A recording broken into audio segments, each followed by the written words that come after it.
On vient maintenant sur le Gabon. Le président Ali Bongo Ondimba, qui s'est prêté jeudi soir à un exercice télévisé inédit de questions-réponses face à des Gabonais, a invité les forces de l'ordre à stopper le racket des populations.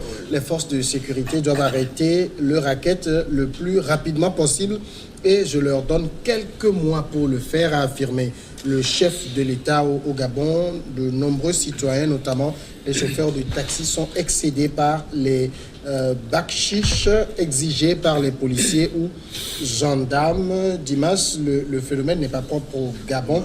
Alors, peut-être ce qui interpelle ici, c'est quand le chef de l'État dit « je leur donne quelques mois », il a quel pouvoir pour arrêter ça? Bon, en tant que chef d'État, il doit le faire. Ça, ce qui se passe au Gabon, c'est horrible. C'est horrible. Si vous avez vécu ça une fois, vous allez voir que s'il y a un capitaine dans ce bateau, il doit réagir. Et ce n'est pas trop tôt. Je vous donne un exemple. Nous avons quitté notre camp de base, Bitam, pour aller à la seconde ville, là, Oyem, pour aller à Oyem. On arrive, il y a un des nôtres qui a oublié son badge. On arrive à un point, un checkpoint sur la voie. Ils sont 3 agents et ils disent pourquoi l'autre n'a pas son badge. Nous avons sorti nos cartes. Il a sa carte. Il a montré. Je dis non, qu'il doit montrer son badge s'il est avec nous, s'il est de la délégation. Sinon, il doit montrer son titre de séjour. Il dit ce qu'on peut faire, c'est d'appeler les nôtres pour qu'on lui apporte le badge.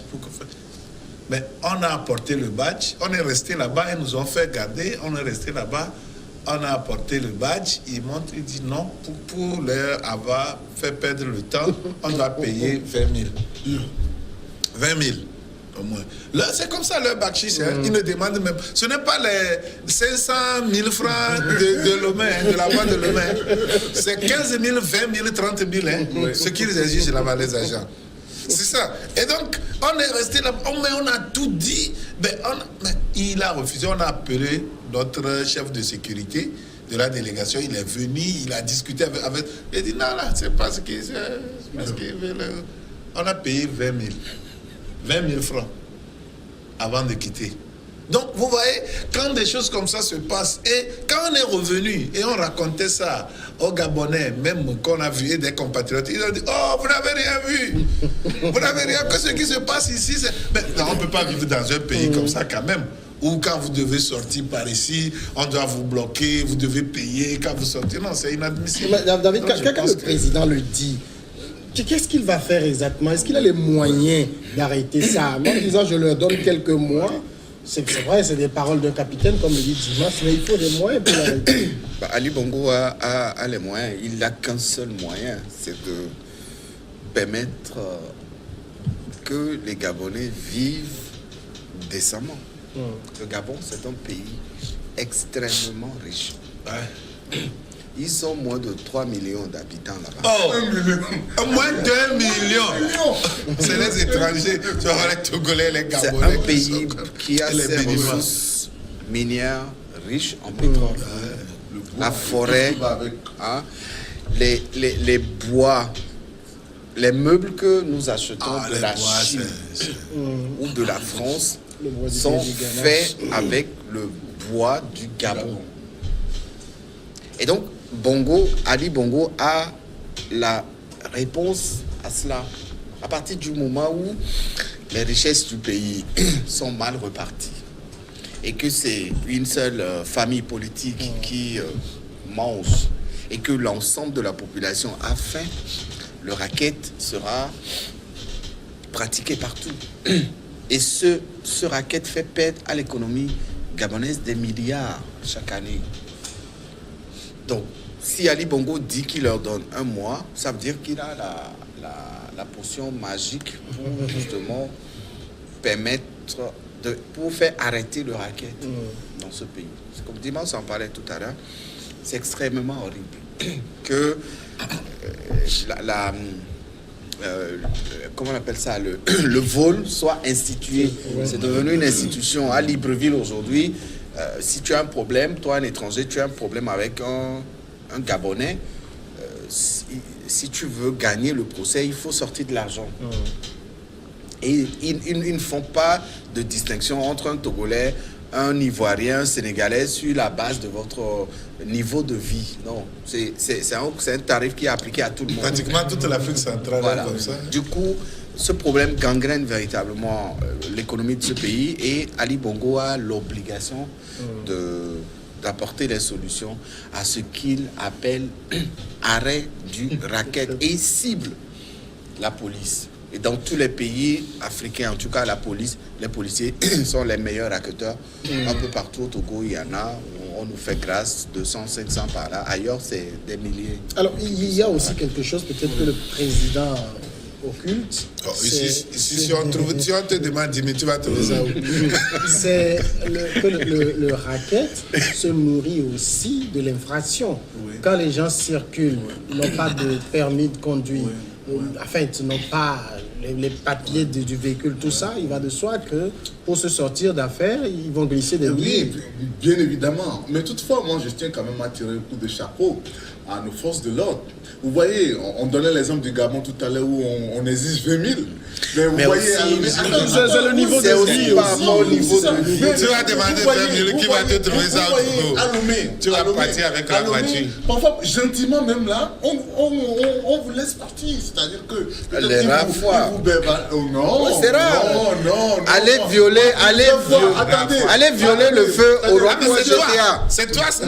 Akoli, demain matin, va violer le feu au rond-point GTA à 8h30. Non, pas dans les avec sa casquette. En tant que journaliste. C'est à cause de ça. Non, pas du tout. Mais je pense que quand même, ils sont ouverts à la discussion. D'accord. Mais quand par exemple le policier t'arrête et que rapidement tu sors ton téléphone. C'est pas ça l'intelligence. Akoli, c'est pas ça l'intelligence. Des gens qui font des infractions. On fait des infractions au lieu de te verbaliser pour t'amener à ne pas faire ça là. Ils prennent un peu de sous, ils te laissent. C'est ça l'intelligence. Mais c'est comme un jour, on arrête un gars, il dit ok d'accord, c'est 1000 francs que vous voulez, non? Prenez 1000 francs. Il a pris tu trouves ça normal. C'est ça l'intelligence. Il l'a amené. C'est parce que vous êtes là-bas. On t'a amené une fois à la brigade et on t'a donné reçu de ce qu'on t'a donné. Mais je reviens au cas du Gabon. Pour dire que, bon, c'est vrai, Ali Bongo, il a parlé à la télé, il a intimé l'ordre. Reste à savoir quels sont les moyens dont il dispose pour pouvoir faire respecter cela. Il donne quelques mois, je ne sais pas, s'il va créer une unité de la police des polices pour pouvoir faire le tour. Mais il faut relever que c'est un mal très très profond dans ce pays-là où la corruption ou bien ces genres de pratiques sont assez développées. Et j'imagine comment, avec quelle baguette magique, Ali Bongo va pouvoir trouver une solution à ce problème. Mais toutefois, moi je le prends comme une déclaration politique, juste peut-être pour un peu faire peur. Mais toutefois... C'est trop. Sûrement qu'un membre de sa famille a été balisé de la sorte. Moi je dis que les Gabonais sont naturellement paresseux. Excusez-moi, peut-être qu'ils peuvent... Non, ils sont paresseux. Ils sont paresseux. Naturellement, parce que la nature les a tout donné. On ne va pas aimer, mais c'est une réalité, malheureusement. Vous savez, même paresseux, c'est indulgent, c'est des fainéants. Vous allez... Les étudiants qui viennent étudier ici, parce qu'on leur paye des exorbitantes, et voilà, ils s'en prélassent, ils sont contents, ils pensent... Nous n'avons rien, mais on ne peut pas imaginer qu'un pays comme le Gabon ne peut pas décoller. Le Gabon qui, à un moment donné, avait... Quand l'Angola était en pleine guerre, avait chipé la première place d'exportation de pétrole en Afrique. Et actuellement, je pense que c'est le 5e ou 6e pays en Afrique. On ne peut pas dire que ce pays, avec moins d'1 million d'habitants, il y a des chiffres politiques qu'on avance jusqu'à 1,5 million, 1,7 million, 2 millions. Mais c'est des chiffres politiques. Tout le monde sait que la réalité n'est pas ça. Et c'est un pays peuplé par et les Togolais et les Béninois. Mais vous ne pouvez pas imaginer que ce pays ne peut pas décoller avec ces richesses naturelles, ces sources de revenus naturelles. Et David a parlé maintenant du bois. Si vous prenez l'avion au Gabon pour aller rejoindre d'une ville à une autre, vous verrez que ce n'est pas de grande distance, donc l'avion ne prend pas tellement d'altitude. Vous allez voir ce qu'on appelle le bois. Ce n'est pas aujourd'hui que ça va finir. C'est une richesse naturelle. C'est pour ça que leur forêt, leurs frontières avec les autres pays, bon, tout récemment, ils ont levé le visa entre le Cameroun et le Gabon. Jusque-là, le visa est maintenu dans ces pays-là. Les pays de l'Afrique centrale, ils se paient visa avant de rentrer. C'est pas comme la CEDEAO qui a, à la limite, réussi cela. Et les frontières ne sont pas trop surveillées parce que les portes de sortie, oui, sont naturelles, sont là, mais si tu veux passer par la forêt, tu ne peux pas traverser la forêt. Il y a de grands bois qui regorgent des animaux féroces. Vous avez les panthères, vous avez les boas, vous avez... Ah oui, et quand vous voyez le Gabonais sortir, c'est pour revenir avec des ressources naturelles pour pouvoir survivre. Vous allez voir des singes, vous allez voir des animaux de chasse, des gibiers qu'ils vont ramener naturellement. Quand vous allez dans leur marché, vous allez voir qu'ils essaient de les tondre, d'enlever les poils et puis d'amener tout entier comme ça les animaux au marché. Et vous avez les gibiers, quoi. Et même les ressources de leur fleuve. Ils ont beaucoup de poissons, des ressources halieutiques. Ce qui fait que ils ne veulent pas travailler. Ils ne travaillent pas. Et étant habitués à la facilité, je ne suis pas en train de faire un procès au Gabonais. Je les respecte beaucoup. Mais je me dis qu'ils doivent réveiller. Ils doivent se réveiller. Ils doivent se réveiller. Et puis je suis en train de les titiller. Ouais, voilà. Pour qu'ils puissent se réveiller. Et une minute pour terminer, pour dire que, étant habitué à la facilité comme ça, on pense que quand on voit quelqu'un, on croise un étranger, on croise quelqu'un qui passe, on peut le soutirer tel montant facilement et tout ça. C'est ce qui se passe. Vous donne tout. Oui. C'est comme j'ai un grand frère qui dit.